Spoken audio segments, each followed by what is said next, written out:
So hi hello 10th science students. So எல்லாரும் விறுவிறுன்னு படிச்சிருப்பீங்க. நாளைக்கு எக்ஸாம். ஸோ நியூமரிக்கல்ஸ் எல்லாமே படிச்சிருப்பீங்கன்னு நினைக்கிறேன். தியரி கொஷின்ஸ் 1 மார்க்ஸ் எல்லாமே படிச்சிருப்பீங்க. இன்றைக்கி ஃபுல்லாக ரிவைஸ் பண்ணுற டைம் தான்.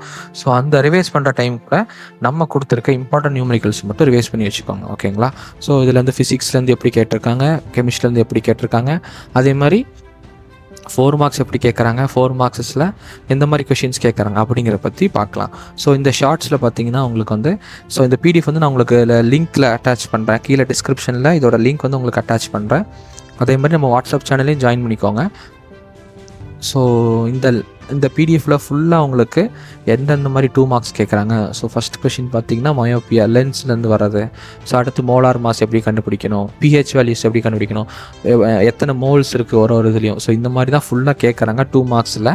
ஸோ நல்லா இதெல்லாம் போட்டு பார்த்துக்கோங்க. உங்களுக்கு டவுட்ஸ் இருக்கக்கூடாதுன்னு தான் வெறும் கொஷின்ஸ் மட்டும் கொடுக்காம ஃபுல்லாக நான் உங்களுக்கு சொல்யூஷன்ஸோட கொடுத்துருக்கேன். அதே மாதிரி வெறும் கொஷின்ஸ் மட்டும் வேணும்னாலும் சொல்லுங்கள். அந்த பிடிஎஃப் வந்து நம்ம வாட்ஸ்அப் சேனலில் இருக்குது, சரிங்களா? ஸோ நல்லா பண்ணுங்கள். All the best for your exams. Thank you.